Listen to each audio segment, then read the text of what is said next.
नमस्कार, news 18 digital देख रहे हैं आप। आपके साथ मैं हूं विकास ब्रजेश सक्सेना। श्रीनगर की हजरत वल दरगाह, जहां माना जाता है कि इस्लाम के पैगंबर मोहम्मद का बाल आज भी सुरक्षित है, ऐसा माना जाता है। लेकिन इसी पवित्र दरगाह से शुक्रवार को एक ऐसी तस्वीरें सामने आई जिन्हें देखकर हर भारतीय का खून खौल उठेगा। दरगाह में लगे राष्ट्रीय प्रतीक यानी अशोक स्तंभ को तोड़ दिया गया है।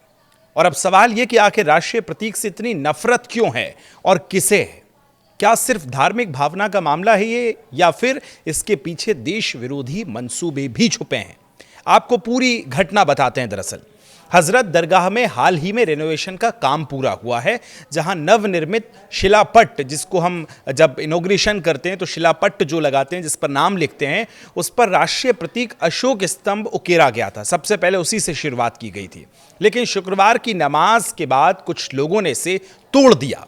और विरोध करने वालों का यह कहना था कि धार्मिक भावनाओं के खिलाफ है।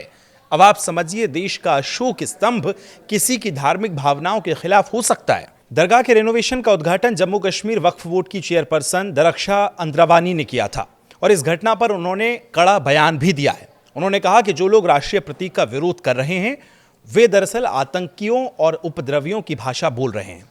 अब पॉलिटिकल रिएक्शन इस घटना पर पूरे क्या कुछ है वो आपको दिखाते हैं। घाटी की सियासत इस विवाद में कूद गई है। नेशनल कॉन्फ्रेंस और पीडीपी की नेताओं ने वक्फ बोर्ड पर सवाल उठाए। इल्तिजा मुफ्ती ने तो यहां तक कह दिया कि मुस्लिम समुदाय को जानबूझकर उकसाया जा रहा है, इसलिए वो लोग ऐसा कर रहे हैं। फिर क्या था, अंद्रावी का इस पर पलटवार आया और उन्होंने कहा कि अंद्रावी ने पलटवार करते हुए कहा कि अगर राष्ट्रीय प्रतीक से इतनी परेशानी है तो फिर जेब में नोट भी मत रखिए, क्योंकि नोट पर भी राष्ट्रीय प्रतीक छपा होता है। उन्होंने पुलिस और वक्फ बोर्ड को निर्देश दिया कि जब भी विधायक दरगाह पर जाएं तो उनकी तलाशी होनी चाहिए, ताकि उनकी जेब में राष्ट्रीय प्रतीक वाला नोट अंदर ना जा पाए।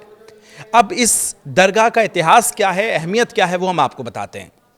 दरअसल श्रीनगर की डल झील के किनारे स्थित हजरत वल दरगाह में माना जाता है कि पैगंबर मोहम्मद का बाल आज भी असुरक्षित है, जिसे 1699 ईस्वी में यहां पर लाया गया था और इसे खास मौकों पर आम लोगों के दर्शन के लिए दिखाया जाता है।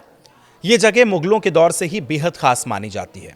अब इस पूरे मामले को लेकर कानूनी रूप इसका क्या हो गया है, कानूनी पड़ाव क्या कहता है, लेकिन सबसे बड़ा सवाल इस पूरे घटनाक्रम के बाद ये कि क्या राष्ट्रीय प्रतीक का अपमान धार्मिक की भावना, जो धार्मिक भावना है, उसका मामला हो सकता है, या फिर इसे देश विरोधी ताकतों का एजेंडा कहा जाए।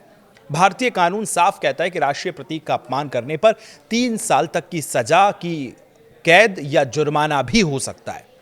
अब लेकिन सवाल यह कि दरगाह की पवित्रता पर विवाद और राष्ट्रीय प्रतीक का अपमान, ये सिर्फ स्थानीय राजनीति का मुद्दा नहीं बल्कि देश की आत्मा पर चोट है।